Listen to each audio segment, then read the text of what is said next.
My wife went on one date with a man who turned our whole family life upside down. I have always considered my wife to be the dearest person, the one you can rely on and trust. But what was my disappointment when my wife decided to go a very dirty way and suffered the corresponding consequences. I had really hoped I'd be rewarded tonight with a bonus, but deep down, I doubted it. Sporting my dark blue tuxedo for the first time in 3 years, I must admit I looked quite sharp. However, I loathed dressing up to this extent.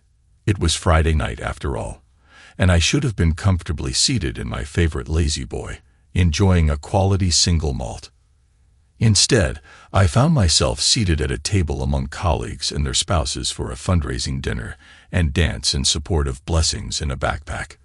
This event was one of the most significant social gatherings of the year in our small Midwest town, with nearly everyone of importance in the area in attendance. My boss had purchased a table for the occasion, and both my wife and I were expected to be present. In fact, I had specifically instructed my wife to purchase a new, alluring dress for the evening, and she certainly didn't disappoint. If anything, she may have veered a bit too far on the side of seduction. "Damn it, darling," I said. "Attractive, not on the verge of an escort," I quipped as she walked down the stairs, fully dressed for the evening. At 35, I believe my wife was at the peak of her beauty. Her luscious red hair was elegantly styled atop her head, complemented by dangling gold earrings that accentuated her graceful neck. She wore a silky maroon dress with a low scoop neck design, showcasing her ample chest, while the hemline ending mid-thigh displayed the results of her diligent leg workouts at the gym. I had anticipated her choosing a gown, but this dress made a bold statement. "Hey, look at me." And indeed, I couldn't help but admire her, knowing full well that every other man would also appreciate the sight. I didn't mind others admiring my wife. However, it was crucial for her to remember that I didn't share what was mine. I made that clear to her on numerous occasions. I wasn't leaving anything to chance. While I would have preferred to be relaxing in my recliner at home, Hester was in her element, mingling with the elite of our city's society. As a middle school teacher, opportunities for her to socialize were limited, but she possessed a natural charm that drew people to her effortlessly. With her intelligence and wit, she captivated those around her, much like ants drawn to a picnic. We had mingled for a while and danced a few times before I headed to the bar, and Hester returned to our table. As I approached our seats, I noticed Hester engaged in lively conversation with a man seated in my place. It turned out to be United States Senator Thomas Norberto, who bore a resemblance to a Hispanic version of Tom Selleck from his Magnum Pie days. He was strikingly handsome, single, and stood at about 6 feet 4 inches, weighing 220 pounds. More renowned for his appearance than his intellect, he was being touted by some for the upcoming presidential race. I paused a few feet away, expecting my wife to acknowledge me, but she seemed completely taken by the senator, gazing at him with a level of infatuation I had never seen in her before, almost like a love-struck teenager. Since neither of them seemed inclined to acknowledge my presence, I decided to do it myself. "Excuse me, Senator, but that's my seat," I interjected as I arrived at my spot with 2 drinks in hand. He continued to disregard me and engaged further in conversation with my wife, whose face radiated with excitement. I waited silently for about 5 more seconds before abandoning my polite demeanor. I slid a wine glass between their faces, disrupting their interaction, and placed her glass on the table before her. Standing almost directly between them, holding my drink, I remained there until the esteemed senator finally caught on. I should leave now. I need to find my place at the head table, but I'll return later to continue our discussion," he said to my wife, effectively ignoring me throughout. "Idiotic fool," I muttered to Hester as I resumed my seat after his departure. "I find him intriguing," she remarked. "You, however, were quite rude. To a U.S. senator, for goodness sake. You seem to forget that you're my wife, not his, and he was occupying my seat without budging. That's incredibly impolite and presumptuous, even if he fancies himself the next president. She executed that particular eye roll with such finesse, a skill some women seem to possess effortlessly. I detested it, a sentiment I made abundantly clear to my wife throughout our 9 years together. As she shot me a glare, I avoided escalating the situation in front of our company. She harumphed in response but refrained from speaking further. Dinner stretched on for about 90 minutes before the band resumed playing and guests returned to the dance floor. Knowing Hester enjoyed dancing, I rose from my seat and extended my hand to her. However, she declined vehemently, meeting my gaze with a firm shake of her head. Disappointed, I returned to the bar for another drink. Engaging in small talk with other attendees, I lost sight of Hester when she began mingling, assuming she was socializing. However, keeping track of Senator Schmuck was effortless given his security detail. The senator continued to circulate and shake hands for the next half hour before stepping out onto an outdoor veranda. I'm not naive, so when Hester didn't return to the table after another 10 minutes, I decided to investigate the veranda. There, I found them engaged in a serious conversation with an elderly couple, the senator casually draping his arm around my wife's waist. I approached them and began to pry the senator's arm away, but someone suddenly grabbed me, twisting my arm painfully and drawing attention our way. "Nobody messes with a United States Senator, pal," a voice snarled behind me as I was pushed towards the exit. "That's my wife he's touching," I managed to say through gritted teeth as I was ushered out. He shoved me back into the main ballroom before releasing me. I demanded he fetch my wife, unless he wanted me to cause a scene. "Damn it," he muttered under his breath as he turned back towards the senator. 2 minutes later, Hester returned, her face flushed red as she entered through the door. She shrugged with her palms up, indicating she had no idea what was going on. I grabbed her hand and practically pulled her out of the ballroom. The journey home began in complete silence, but I knew it wouldn't last. For some reason, Hester seemed to think that the best defense was a good offense. "You despicable person, you utterly embarrassed me tonight in front of a United States Senator," she yelled at me. Until that moment, I believed Hester and I had a solid marriage. Sure, we had our ups and downs like any couple, but I was confident we would make it. Now, not so much. "You're aware that you're my wife," I retorted. "Nobody, even if he's the President of the United States, has the right to put his arm around you possessively. You know that's crossing a line, yet you didn't even attempt to escape from his embrace. You behaved like a smitten teenager with a crush." She blushed and stuttered, but ultimately remained silent, bowing her head. I knew I had hit the mark. She was undeniably infatuated with the man. If I entertained the notion that Hester would offer an apology, she swiftly dispelled that notion. Instead of apologizing, she barely acknowledged my presence for the next few days. Even our young children, ages 7 and 5, sensed the tension and tried to avoid being in the same room with us. Dinner was the only time when we attempted any semblance of conversation, using the children as intermediaries. However, on Wednesday night, after putting the kids to bed, Hester declared that we needed to have a conversation. Not a casual chat, not a suggestion, but a necessity. Those 4 words never herald anything positive. True to form, nothing positive emerged from that conversation. My beloved wife informed me that she and the esteemed senator were going on a date on Friday night. Actually, it's not a date at all.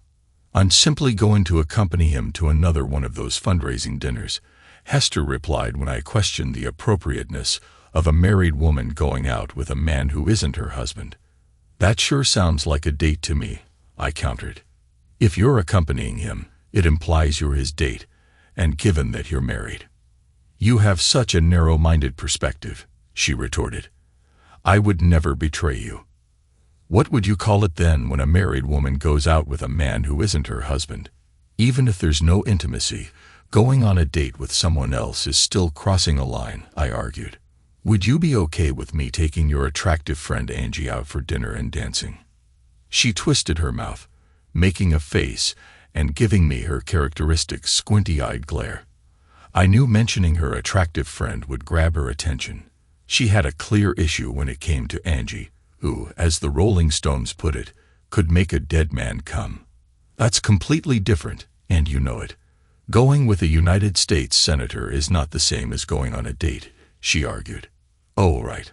Obviously. A huge difference. Listen, Hester, you can't go out with another guy, no matter how you phrase it. We're married.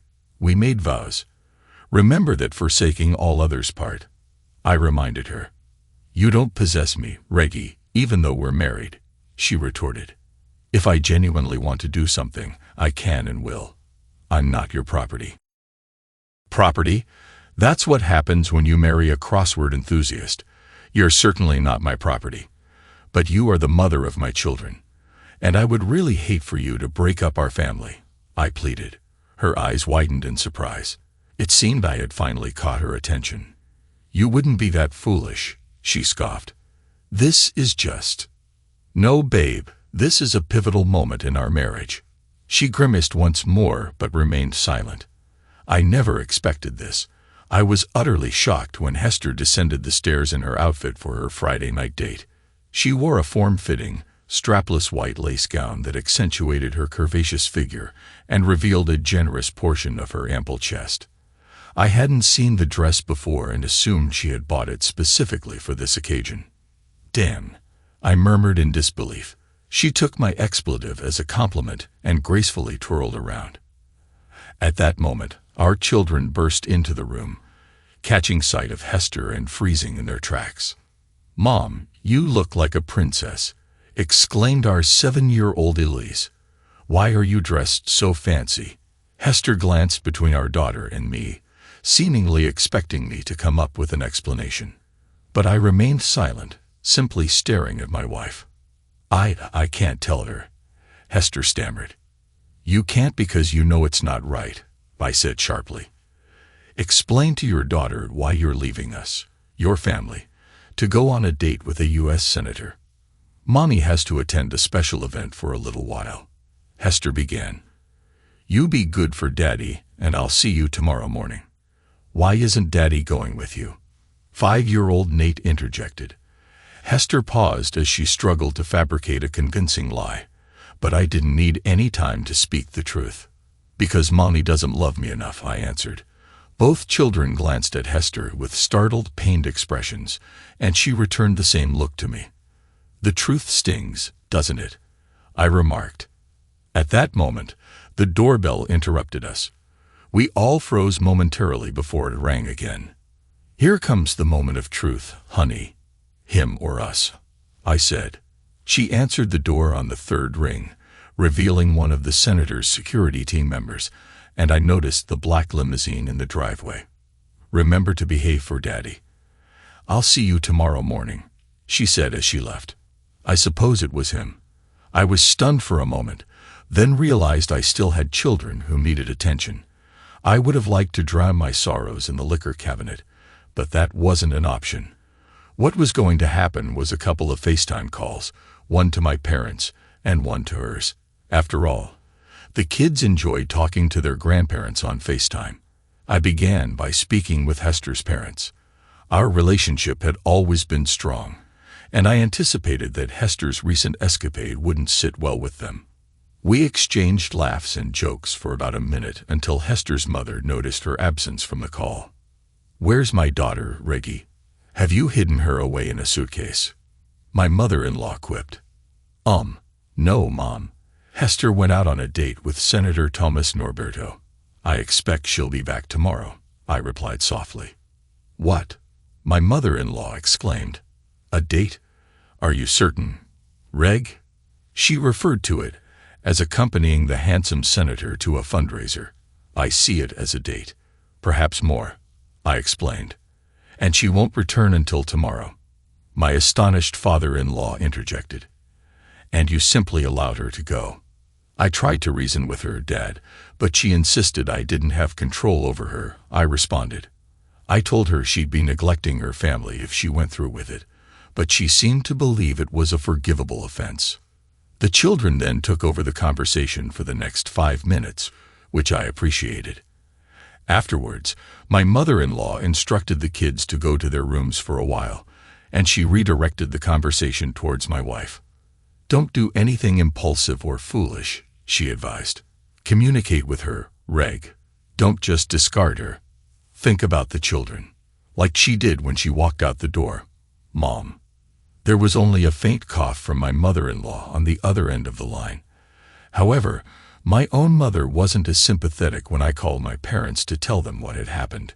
"I know a good lawyer, dear," she offered right away. She represented Aunt Elaine in her divorce from Uncle Will. She completely outmaneuvered Will's lawyer.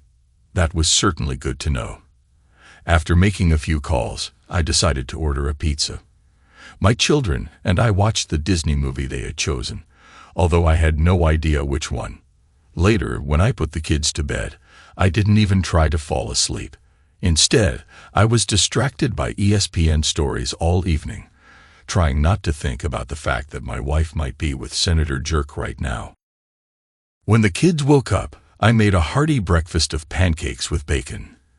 Everyone knows that pancakes with bacon can taste better even when Mom is not at home in the morning. "When will Mom be home?" they asked, and I replied, "She'll be back soon," even though it was a lie. I guess when you've already spent the whole night with a man who isn't your husband, there's no need to rush home. The black limousine didn't arrive in our driveway until nearly 1 in the afternoon.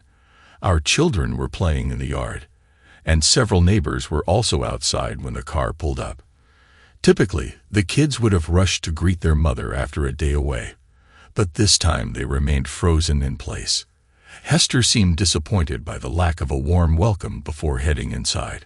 Clearly, she was still wearing the same dress from the night before, but now it appeared wrinkled and lifeless.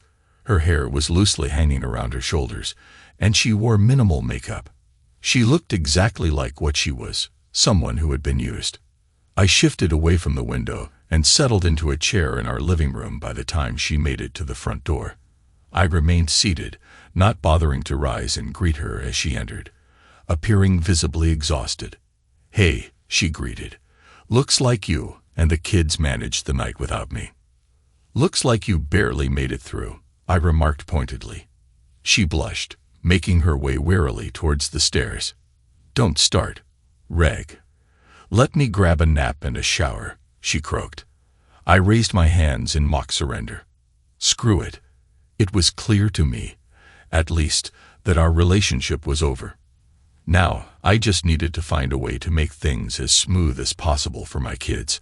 I really didn't want to become a father who only sees his kids on weekends. The question on my mind was whether I could hold it together and remain in the house until the kids finished high school. Hester finally came downstairs around 7 p.m. I had already prepared dinner for the rest of us. I informed her there were leftovers in the fridge. She gave a weak smile. The children sensed something was wrong and kept their distance from Hester. "That's great, Rady. Did you spend the whole day poisoning their minds against their mother?" she asked quietly when we were alone. Although that would have been easy, I didn't say anything to them. "Hester, kids are more perceptive than most people think. They saw you leave us last night and witnessed your grand return this afternoon, as did many of the neighbors." "Smooth move, by the way," I replied. "I suppose last night and this morning were worth alienating your kids and tearing apart our family." A brief flicker of guilt crossed her eyes before she adopted a defiant expression. "I didn't tear apart our family," she retorted. "That's up to you. If you can be mature and overcome your ego issues, we can repair and keep our family together. But if you want to be petty and vindictive, then I guess we'll go our separate ways, and you can be Mr. Part-Time Dad." I didn't anticipate the conversation taking this turn. I was expecting feelings of guilt and remorse, not defiance and anger. "1 in the afternoon, you idiot," I retorted. "Didn't get your fill the night before that you had to linger another half day. Just a fling, right?" She hesitated, avoiding eye contact. "We can move past this, Reg, and return to how things were between us. I know I've hurt you. I'm sorry for that, but I had to do this. For myself. And I don't regret it. It was an amazing night and morning. He's a genuinely great guy and a gentleman. I hope that wasn't supposed to be an apology, because if it was, you're really bad at it, I remarked. I'm only apologizing for hurting you, not for anything else. It was an incredible experience, she said firmly. If my eyes had been lasers, I would have stared Hester into oblivion. That wasn't exactly a pleasant experience for me, I remarked, attempting to mirror her level of conviction. You broke your promises to me and ultimately to our family, and you did it quite easily, I stated. Hester seemed taken aback as I entered our guest bedroom at bedtime. What are you doing? She inquired. We can't move forward if you're not willing to try. No, I tried to prevent you from betraying me before it occurred. Now it's too late, I clarified. She regarded me with the expression of dealing with a stubborn child. We can't rewind time, Rady. We need to look ahead, she insisted. You're right, babe. We can't turn back time. But we wouldn't be dealing with any of this if you had simply done the right thing and not met with Senator Dickhead, I retorted. This is on you. You made the choice. Remember, you said I didn't control you. You made your own grown-up decision. It's not my fault. It was the wrong decision for our family. But, she trailed off as I gently ushered her out of the room and locked the door behind her. I slept deeply, likely due to being awake for 48 hours straight, and the stress of the situation. It had become a family tradition for me to prepare a lavish breakfast on Sunday mornings. That day I decided to make Belgian waffles using my high-end waffle maker. As we were enjoying our meal, Hester emerged from the master bedroom, appearing disheveled as if she hadn't slept a wink. Wow, Mom, Dad cooked us a big breakfast both days this weekend, exclaimed Elias. Maybe you should go out more often on Friday nights. Hester glanced at the three of us, burst into tears, and hurried back into the bedroom. The children appeared bewildered. Did I say something wrong? Elise asked innocently, being 7. No, sweetie. I think Mommy was just sad she missed the waffles, I reassured gently. Later in the day, I was lounging in my lazy boy watching my Chicago Cubs triumph over the St. Louis Cardinals when I heard the bedroom door slam open with such force that the doorknob collided with the wall. Barely 5 seconds later, an agitated Hester stood before me babbling incoherently and gesturing wildly. Grr. Burr burr burr. How could you? Suze. Ents. A girl of easy virtue. Sus. Ents. A girl of easy virtue. Or something to that effect came out of her mouth amid sprays of spittle. It was repulsive. Take it easy, honey. I can't make out a word you're saying and you're drooling and spitting all over, I remarked. She screamed, tears mingling with the mess on her face and blouse. How could you tell my parents about my date? Now they think I'm the biggest girl of easy virtue this side of the Kardashians. What's a Kardashian, Mommy? Elise inquired as she and Nate rushed into the room upon hearing the commotion. I arched my eyebrows at my wife, meeting her intense gaze. She made a determined effort to compose herself before instructing the kids to go play in their rooms. As the children left, she positioned herself in front of my recliner. Spill it, she whispered sharply as soon as she heard the bedroom doors close. I didn't see any reason to keep it from your parents, considering you were simply accompanying a United States Senator to a fundraiser, as you eloquently put it, I replied. If they happen to share my assessment of the situation, it's not my fault. By the way, my parents had a similar reaction, and you might want to watch out the next time my mom gets too close. No, it's not like that, she began, then abruptly stopped. A remarkable experience. I interjected. If looks could hurt, I'd be just a stain on a chair, but it didn't bother me much. Motioning for her to move over so I could see the TV, I said, "Grr," before she ran out of the room. For the next 2 weeks, I continued to sleep in the guest room. Noticing this, I explained to the children that I had a cold, and I didn't want their mother to catch it. I suspected that Elise had figured out my lie, but she wisely kept her thoughts to herself. A pretty smart 7-year-old kid. Without saying a word, One night I found myself back in our shared bed. An hour after Hester went upstairs, I quietly slipped in beside her. When the alarm went off the next morning, she snuggled up to me. "Mum, it feels so good," she murmured. "It's time for you to come to your senses." She tried to touch me. I prevented her by putting my hand on her forearm and pulling her hand away. I changed the position so that we were facing each other on the bed. Some actions are most appropriate to perform when you can make direct eye contact. "You're going to have to get tested and give me the results before I decide to sleep with you again," I said softly. "You might be willing to trust Senator Dickhead, but I'm not." Tears welled up in her eyes. She seemed about to speak but decided not to. Instead, she just nodded. It showed me that she and the senator weren't using protection. The situation is becoming more and more intriguing.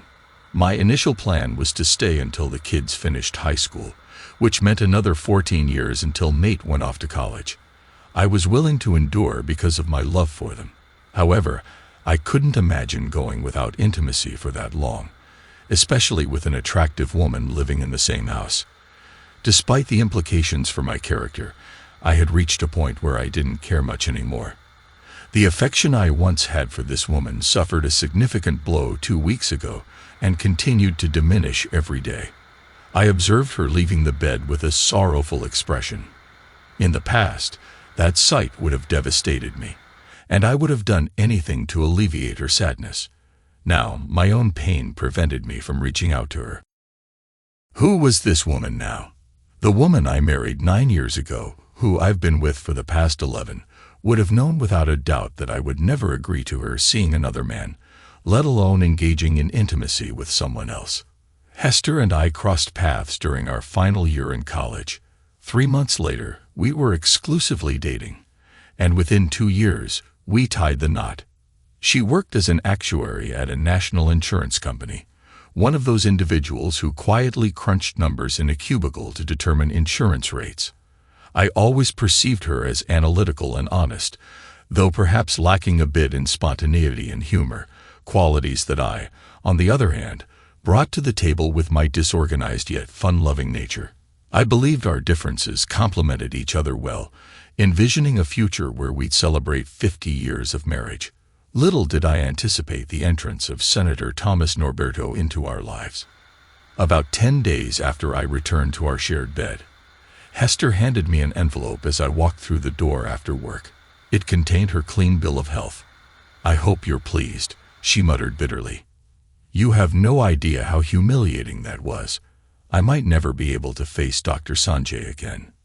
"Not my fault, babe," I responded flatly.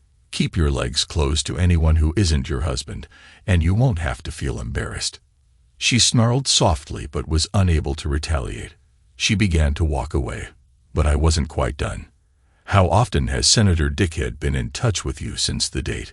I inquired.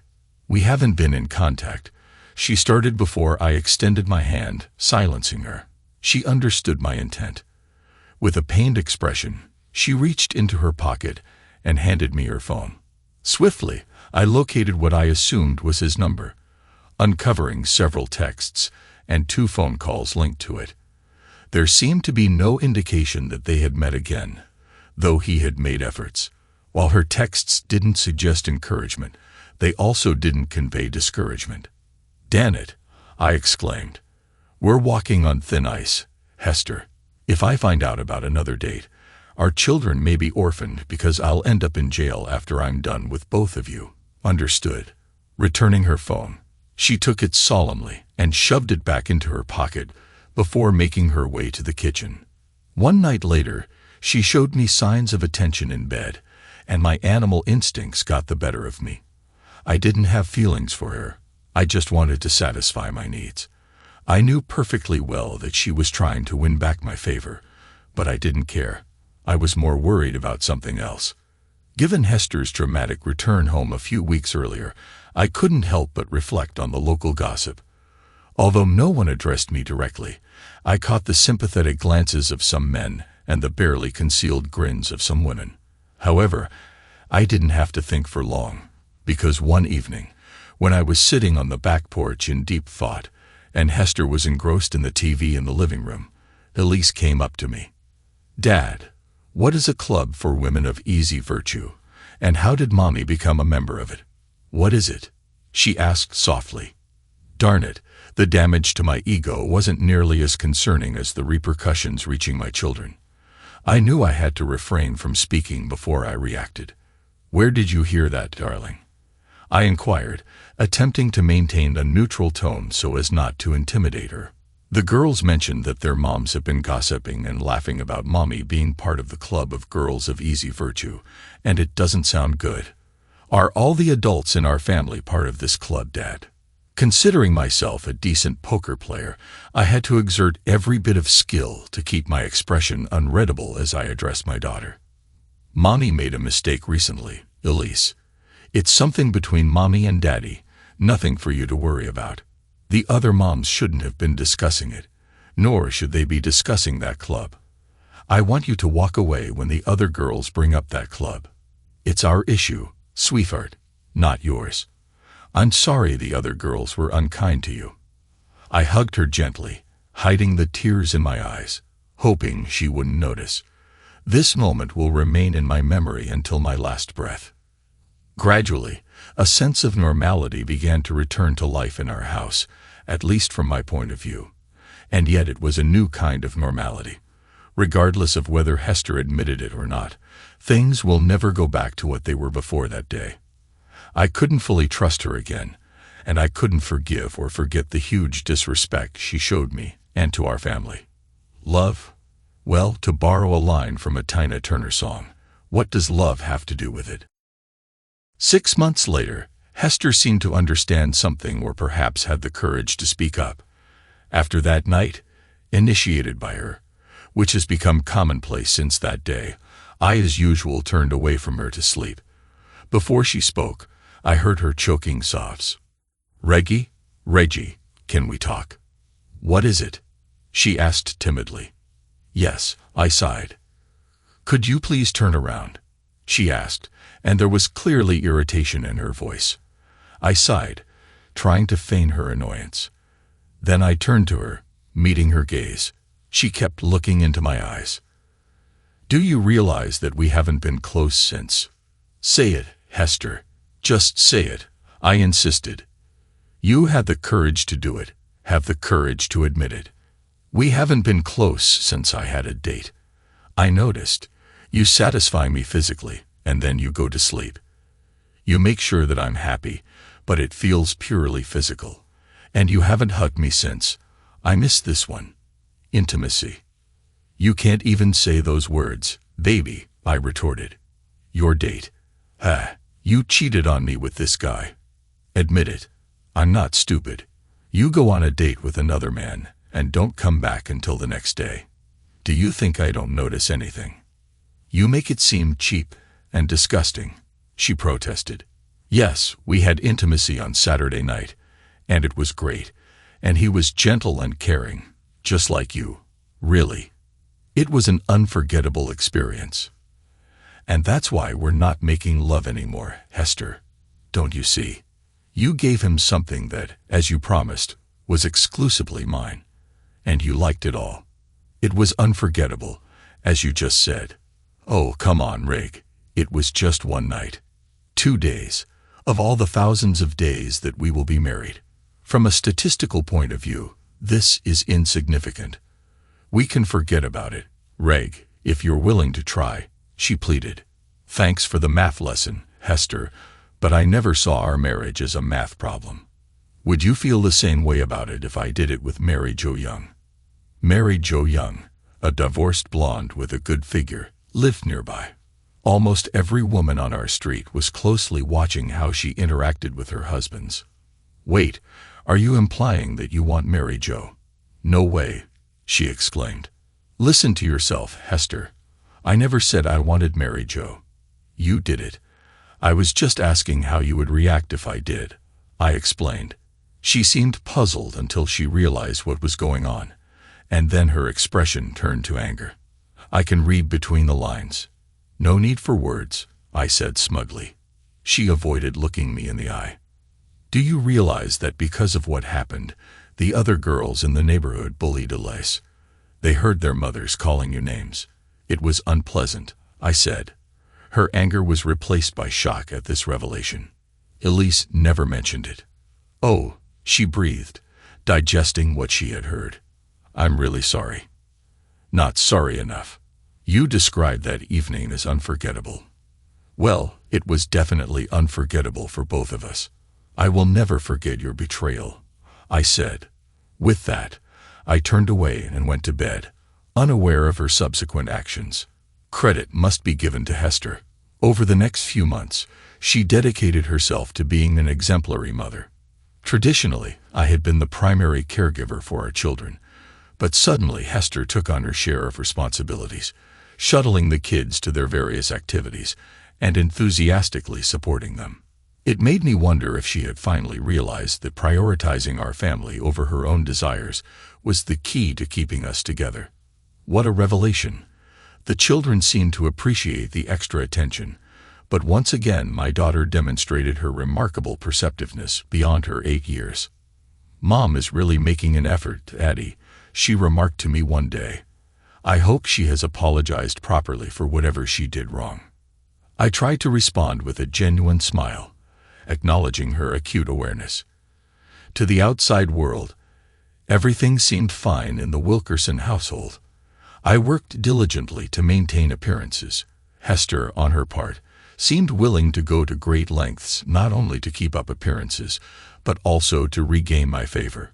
We were two individuals residing under the same roof, enjoying certain benefits, although she harbored a strong desire for a return to complete normalcy, believing that I would eventually yield to her wishes. Somewhere within me, remnants of my love for her still lingered. However, I couldn't simply erase 9 years of her being the central focus of my life. She made things more difficult for herself by maintaining contact with Senator Dickhead.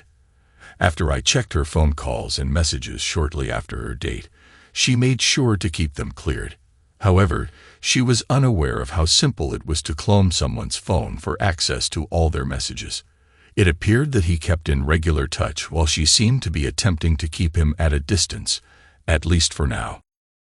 Can we arrange another date soon? I'll be in town, he texted almost a month ago. My husband is still upset about last time.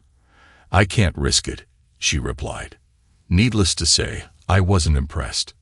A month later, we marked our 10th anniversary with a family trip to Chuck E. Cheese. The kids had a blast, but Hester didn't. She waited until the kids were occupied with games before expressing her disappointment with me. We've always celebrated our anniversaries together, just the two of us, with a special night. You've changed the tradition because you're still holding a grudge. When did you become so petty and small? She remarked. Once again, the answer to that question is the same as many others. The day of your date, you did this. To me, to us, and to yourself. I responded. Can't you move past this? She pleaded. How often do you two communicate? I asked pointedly. She dared to smirk before reaching into her pocket, retrieving her phone, and passing it to me. I tossed it up high into the air, catching it effortlessly upon its descent. I know you've been unfaithful, but I also recognize your intelligence. I'd wager there's no evidence of your affair on that phone, not since I confiscated it the first time. However, there are records of past texts and calls. You may not have initiated, but I've never heard you outright reject the guy either. Why is that? Her cheeks reddened as she averted her gaze. Yeah, I knew it was a rhetorical question, I muttered. My job and my children were my anchors during this tumultuous period, though my coworkers often remarked that I appeared in need of a solid night's rest, or perhaps 6. I was certain I was developing an ulcer, my alcohol consumption had increased, and sleep was elusive. There were nights when I lay awake for hours staring at my wife, pondering what had gone wrong. She insisted she loved me, rationalizing her actions as separate from our relationship. She felt entitled to her night out with Senator Dickhead and expressed no remorse for her actions, only regret for the pain she caused me. I waited anxiously for the other shoe to drop. Surprisingly, my mother-in-law emerged as a source of support during this trying time. She repeatedly expressed regret for her daughter's behavior. "We're sorry, Rady. We didn't raise her to be so selfish. But I genuinely hope you can find a way to move past this. I know you're doing it for the children," she confided during one of her calls to check on me. Entering the kitchen, I reached for another cooler of beer to bring outside. It was our regular monthly summer gathering in the neighborhood. Outside, we had 2 grills fired up, offering an array of hot and cold dishes, fruits, desserts, and various drinks. The weather was ideal, sunny, 80 degrees Fahrenheit, with barely a breeze. The gathering had been underway for a few hours and was likely to continue for another 5 or 6. These events were always a blast for both kids and adults alike. As I made my way through the house, I caught the sound of female voices emanating from our home office. Since the office was off-limits to non-family members, I intended to redirect whoever it was to the family room or living area. While most of the action was outdoors, occasionally someone sought refuge indoors for some air conditioning or quiet conversation. However, that particular room posed a challenge. Yeah, sometimes when Reggie really takes control, I think of him. He's dominant, powerful, and goes after what he wants. There are moments when I can't help but reminisce about that night. It's a memory I'll cherish forever.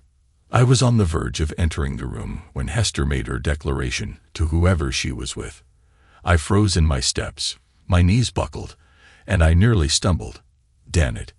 How many people are aware that I'm being cheated on?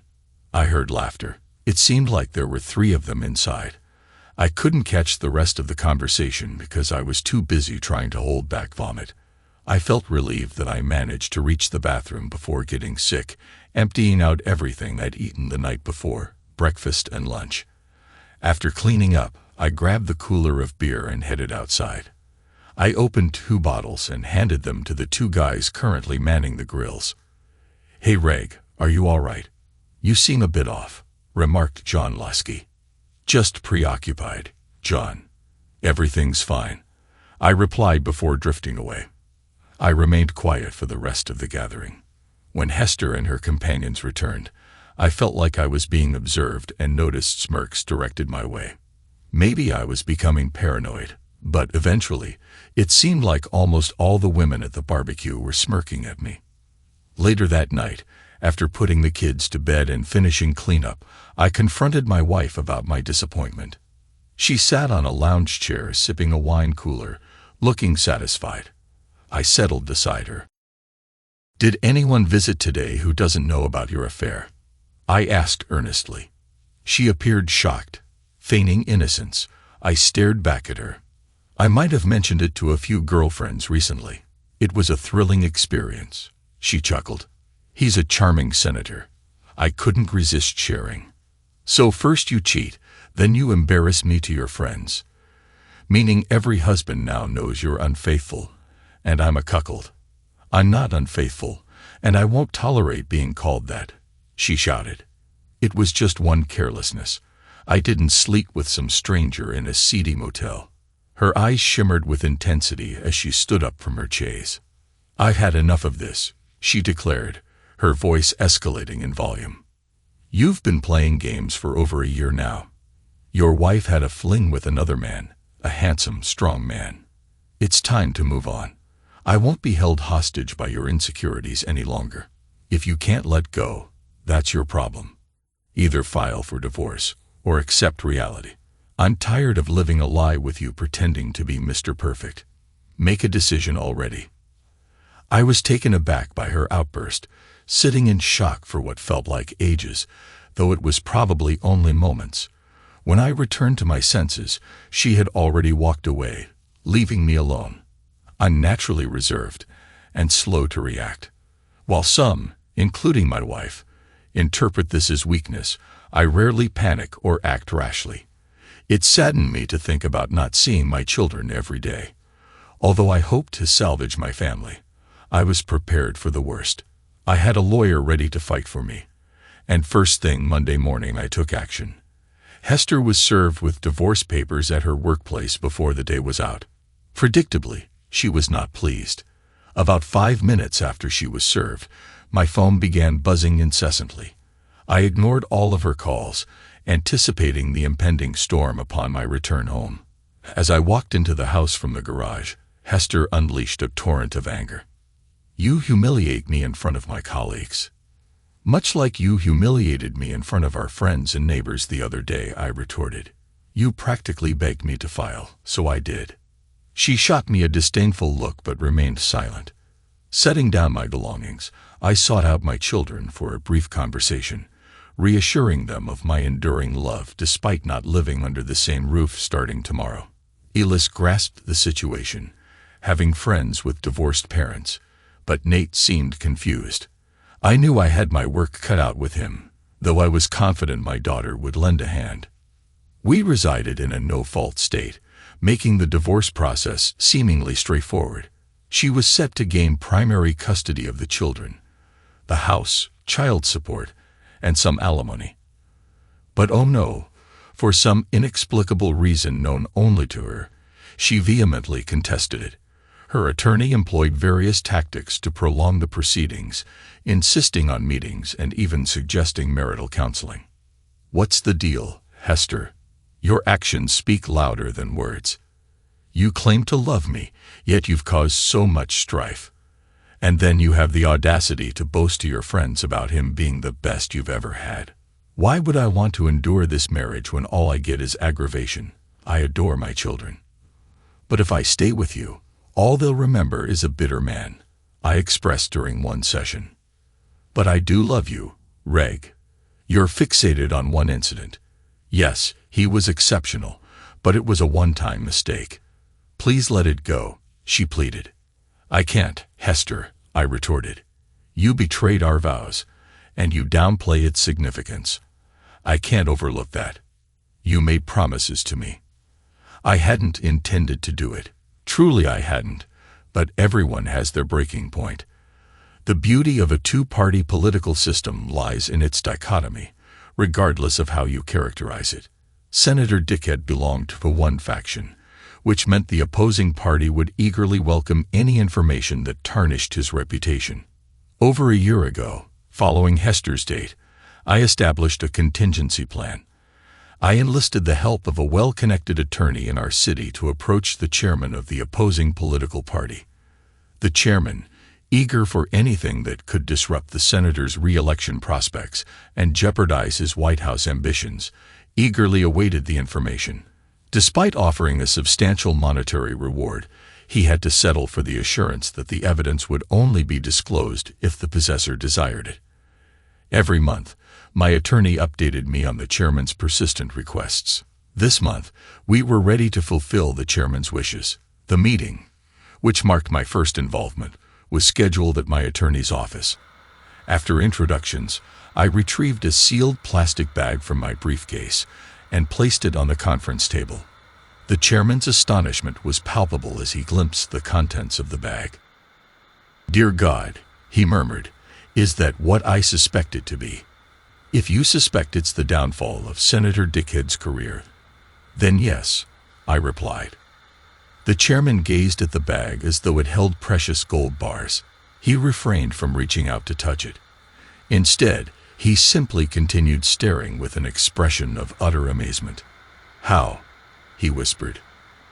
"That arrogant woman returned home and headed upstairs for a shower," I recounted. "Since she handles the laundry, I suppose she felt confident I'd never sift through the basket. I waited until I heard the water running, slipped into the bathroom, and discovered the panties at the bottom of the hamper. Anyone who watches TV nowadays knows about DNA. I'm certain that when you have these tested, you'll find two distinct sets. By the way, here's her toothbrush for DNA comparison. I assume you'll manage to obtain the senator's sample to match, unless you already have it," I added, giving the chairman a stern look. He flushed and glanced away, just as I suspected. I knew that he already knew all the details of the situation, so there was no need to repeat it again. However, I noticed that his face reflected the unspoken question. Why? Because she's not smart enough to understand that she shouldn't mess with me. She cheated on me, but she arrogantly believes that I will eventually forgive her. Now she's even flaunting it in front of me. To hell with her and the senators he's associated with, I exclaimed. Your career is over, Thomas Norberto. Damn it, you foolish woman. How on earth did your weak husband manage to gather proof of our weekend together?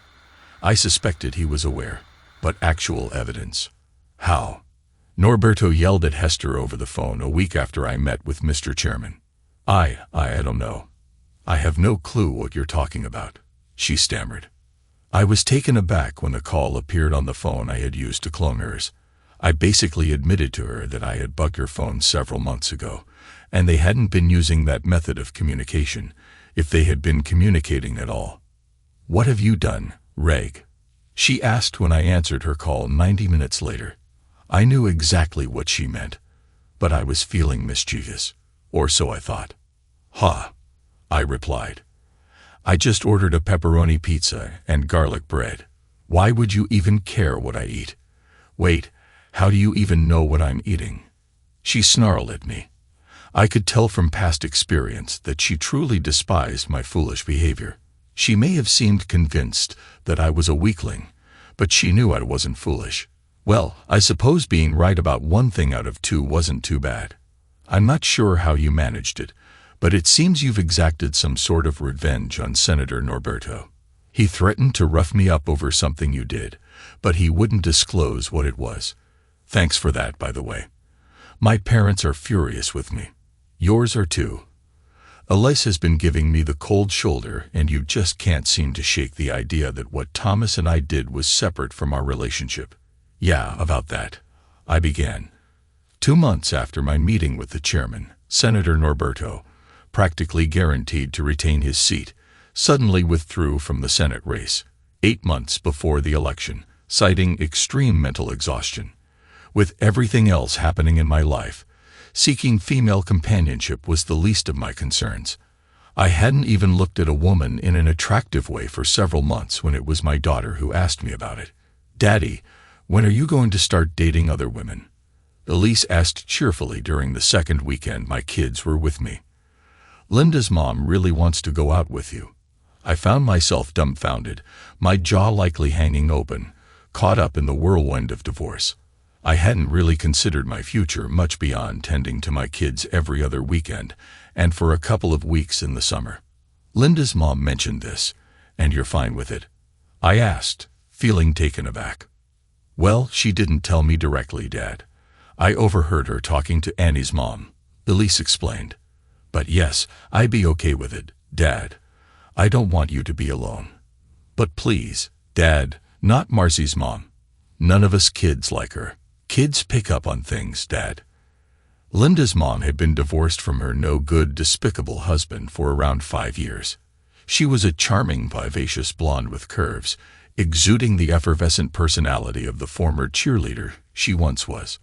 I had no inkling that she might be interested in me. When you're married, you don't go around considering other women's potential, or at least I didn't. Was I naive? Unbeknownst to me, Elise was observing me closely. It's all right, Dad. I'm almost 9. I understand about divorce and stuff.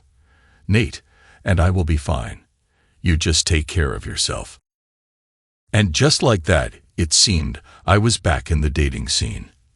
Linda's mother, Julie, was my first date after re-entering the dating scene, and it was enjoyable. Feeling a sense of obligation, I disclosed to her that I wasn't emotionally ready for anything serious, considering my recent return to dating. She responded with a comforting smile, assuring me that I didn't need to justify myself to every person I dated. Julie imparted valuable advice, almost like a crash course in dealing with divorced parents. She also warned me that I might attract attention from other divorced mothers of my kids' friends, given my reputation as a good guy, father, with a decent job, and well, not unattractive. She blushed a bit as she mentioned the last part. I went on to date Julie and a few other divorced mothers sporadically. Thoughts of my ex-wife, Hester, and our past marriage rarely crossed my mind. Occasionally, I acknowledged feeling lonely, but it wasn't enough to consider reconciling with her. I refused to dwell on the possibility of her betraying me again. Hester, however, wasn't hesitant to dismiss her affair as a mere silly mistake, insisting she'd never repeat it. A silly mistake? I scoffed.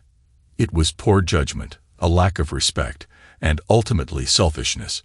You chose an affair with the senator over your family's love. Her mouth opened and closed twice. I could sense her desire to respond, but she found herself speechless, realizing there was nothing she could say to defend her position.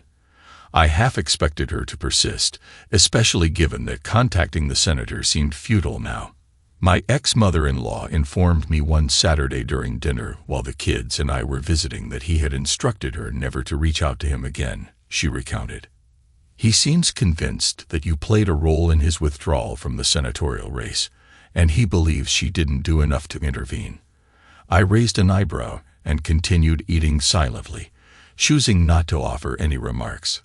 A few months later, some of the guys from work suggested trying out a new upscale bar with a dance floor on a Thursday evening. I used to avoid such outings like the plague when I was married, but as a single man, I found myself going out regularly. 4 of us secured a table, ordered drinks, and surveyed the scene, taking in the atmosphere of the place. As soon as the 2 women entered, they caught my attention. The first woman looked to be in her early 40s, but she was dressed in a style that is more suitable for those over 30 and tried to create an atmosphere of youth. She was wearing a silk blue blouse that was partially unbuttoned, and a short skirt showed off her long athletic legs. With short, dark brown hair and green eyes, she seemed to radiate confidence. Her companion, on the other hand, seemed somewhat out of place in the bar setting. She looked a little older than her friend, perhaps in her early 50s. She exuded an aura of sophistication and wealth. Dressed in a sweater and skirt clearly bought in expensive boutiques, she exuded elegance and beauty, with shoulder-length silver blonde hair and dark eyes. Taking a seat at a table not far from us, the women immediately attracted the attention of men who were ready to offer their company or dance. I couldn't help thinking that I wouldn't mind dancing with one of them. In particular, the dark-haired woman seemed ready to have fun, and maybe more.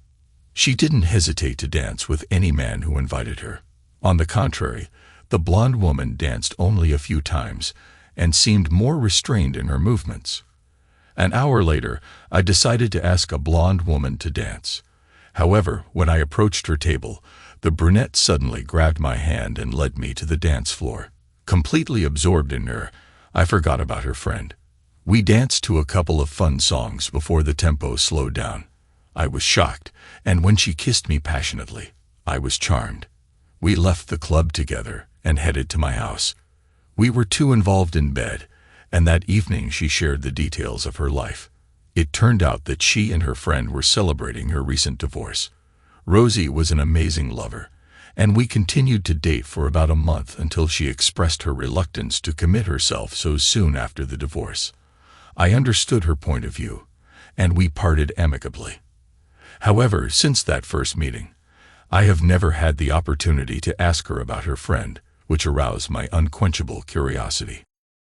A few weeks later, I found myself alone in the bar of another upscale establishment, seeking solace over a drink after a busy week. It wasn't my turn to take care of the children, so I was on my own for the weekend. She entered the room alone, and let me tell you that all eyes were on her. She had a figure reminiscent of Megan Thee Stallion, with a lush cascade of loose brown curls crowning her head and falling over her shoulders. She gracefully walked over to me on 4-inch stilettos and sat down next to me. Damn it, I was convinced that I had ascended to heaven. I was thinking feverishly, trying to come up with a dazzling opening phrase, but before I could speak, she looked into my eyes and asked me what to drink. A Rye Angel Envy, I replied, grinning, and my thoughts instantly scattered as I looked at her. Oh, great choice, a man with fine taste, she purred. She ordered the same drink, undiluted, as mine, and spent the evening telling me stories about the boutique marketing company she founded many years ago. Amazing. Not only was she amazing and smart, but she also owned a thriving business. A couple of hours later, we left the house together and headed to her amazing apartment. She mentioned that she prefers to make love in her own bed, which is shared by most women, and delved into the psychology behind it. I seriously doubted that she was 45 years old, given her impeccably toned physique. Our first meeting was excellent. She was an amazing kisser, and I felt a connection with her that I hadn't felt since my date with Hester.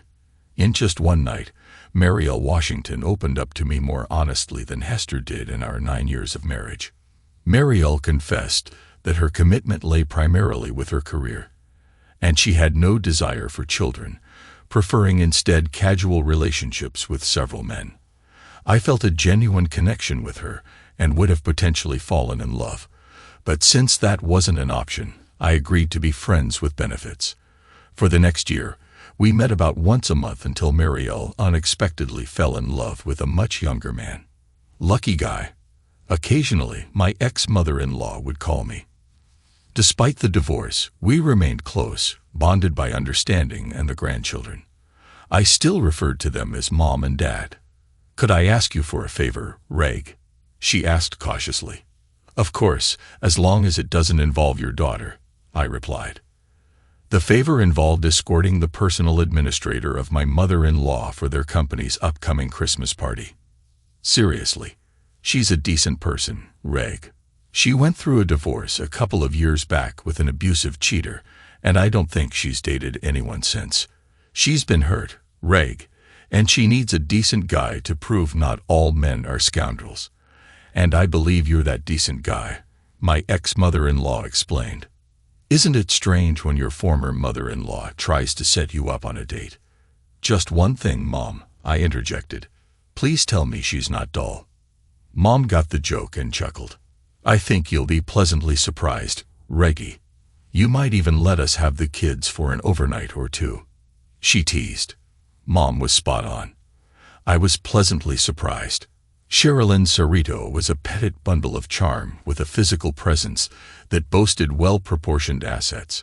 She was sociable without being overly bubbly and had a cute habit of wrinkling her nose and squinting her green eyes when she was happy. Equally important, she genuinely had a great personality. I made a point to stick close to Sherilyn throughout the evening, giving her my full attention, just as I would have with my ex-wife. Sherry seemed delighted with the gesture. She was engaging in conversation, though she tended to defer to others, which I guess was understandable given her background.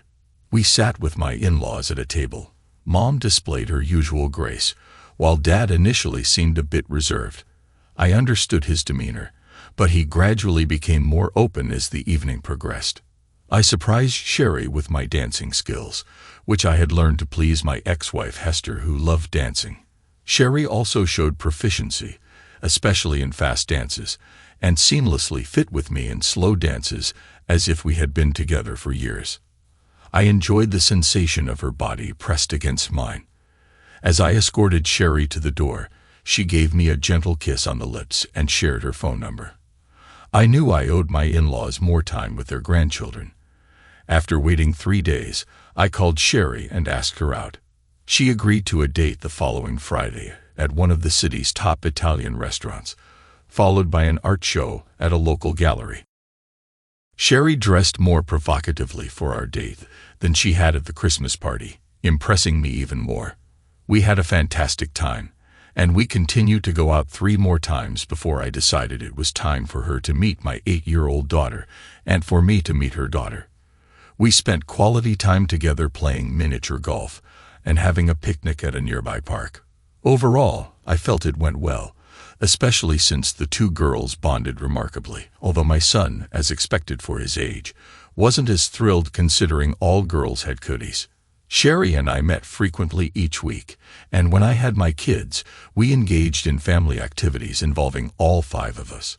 Everything was going well until a few weeks into the new school year when I received an unexpected call from Hester. "I don't know what your girlfriend has been teaching my kids, but your son was in the principal's office today for fighting, and his face looks beaten up. He's been given 3 days of detention, and all he's saying is that it started with this Monique girl he keeps referring to as his sister. She shouted at me over the phone. Firstly, you don't have the right to call my girlfriend names like that. As for Nate, I'll come over after dinner to take him out for some ice cream. Let's not jump to conclusions until we know what really happened, I responded calmly. I heard her sigh before she hung up. After dinner, I picked up Nate, and we went to a small family-owned ice cream shop. As soon as he got into my car, I gave him a thorough visual inspection. He had a cut on his lip and a scrape on the left side of his face. "You should see the other guy, Dad," he quipped. "How about the truth, Nathan Abraham?" I responded, using his full name to convey seriousness. He winced at the use of both his first and middle names. "Some kid was bothering Mo, Dad. I told him to leave my sister alone. He threw the first punch. Then I hit him pretty hard. They say I broke his nose. It made a loud crack, and there was blood everywhere," he explained, trying to suppress a grin. The boy bothering Mo was 2 years older than Nate. When I talked to Mo, will she tell me the same story? I inquired. "Definitely, Dad. I wouldn't have hit him if he hadn't thrown the first punch. I was just protecting Mo. You always tell me to look out for Elise, so I figured it applied to Mo too." "She's so small, Dad," Nate justified. "She is, Nate, and you did the right thing," I replied, unable to conceal the pride in my voice. Monique inherited her petite stature from her mother, standing at least half a head shorter than most of her classmates. I had always emphasized to Nate the importance of looking out for his sister, and it seemed he now considered Monique as part of his family. It was intriguing how sometimes the innocence of youth could surpass the wisdom of age. "I'm proud of you for defending Mo, but keep it between us," I told him. "I'll speak with the principal and see what can be done. You might want to fill your mother in on Mo's situation. It seems you and Elise haven't been keeping her fully informed about my life, which I appreciate, by the way. But it might be better if it comes from you and Elise," I suggested. My 7-year-old understood perfectly. Children mature so quickly these days. "Oh, and Dad, when are you and Sherry tying the knot? She's amazing, you know," he added. As I said, they grow up fast. And he was right. It was time to commit to that woman.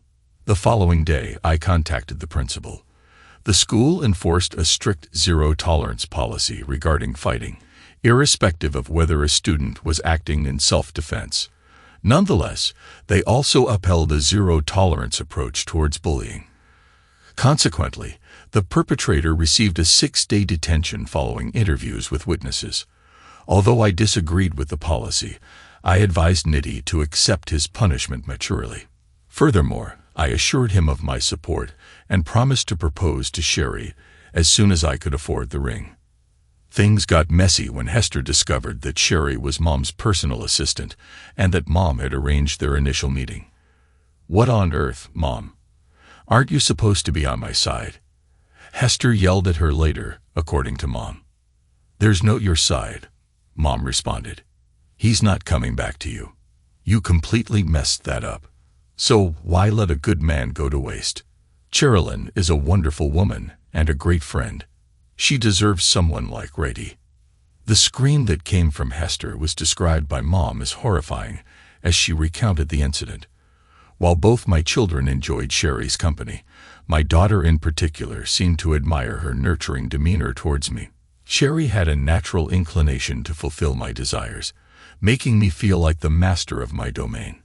This, in turn, encouraged me to treat her as my queen. Elise appeared to delight in witnessing the affectionate competition between Sherry and me. "I'm not sure if you two are endearing or nauseating," Elise remarked one day, "but I enjoy being around to witness it."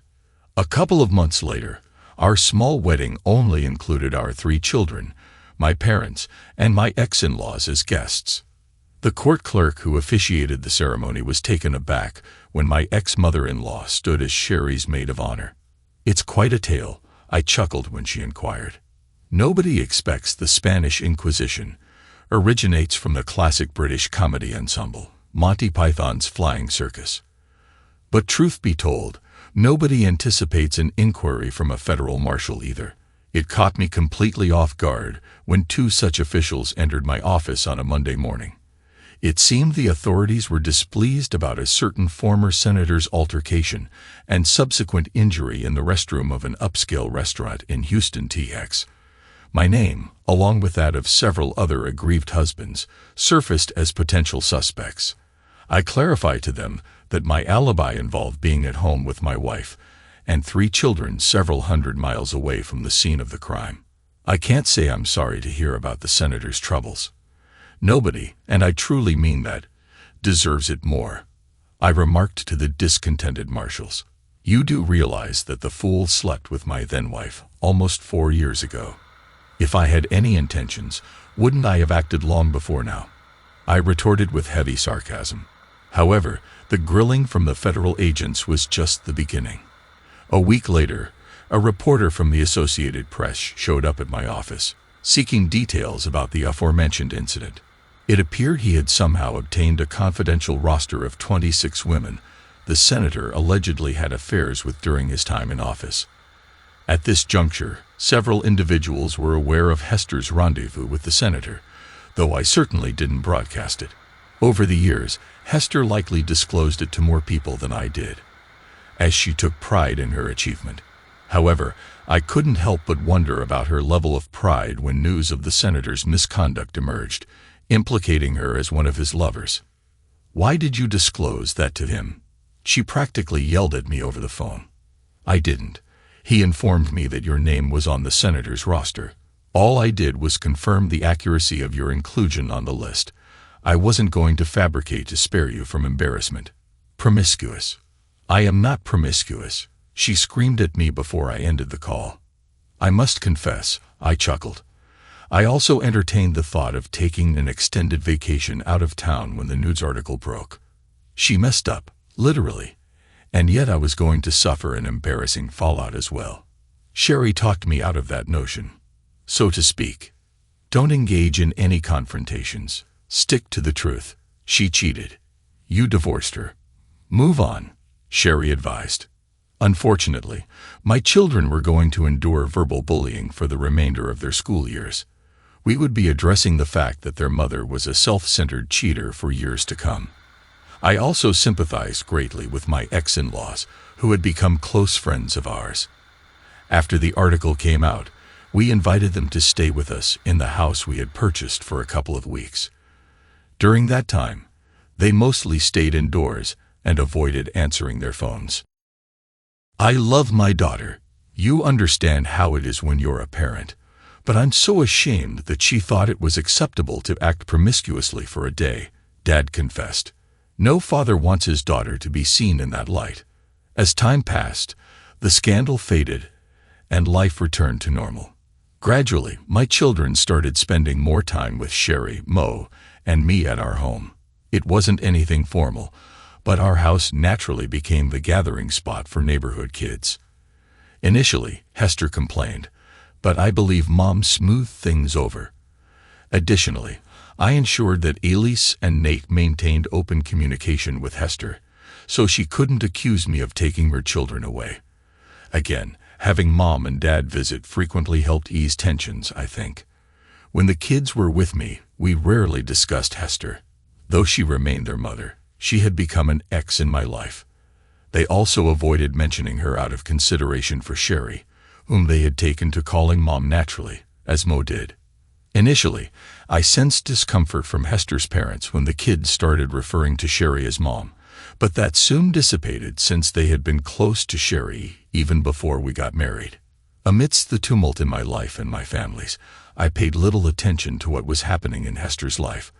I knew she occasionally dated, based on what the kids mentioned, but I was taken aback when Elise announced one afternoon that her mother was engaged. A wave of sadness washed over me, for what might have been. Then I felt a comforting embrace wrap around me, and my sadness swiftly transformed into joy for what I now possessed. Thanks to everyone who took the time to listen to today's stories. If you enjoyed it, please consider liking and subscribing if you haven't already. Feel free to share your thoughts on the events in the comments below. Take care.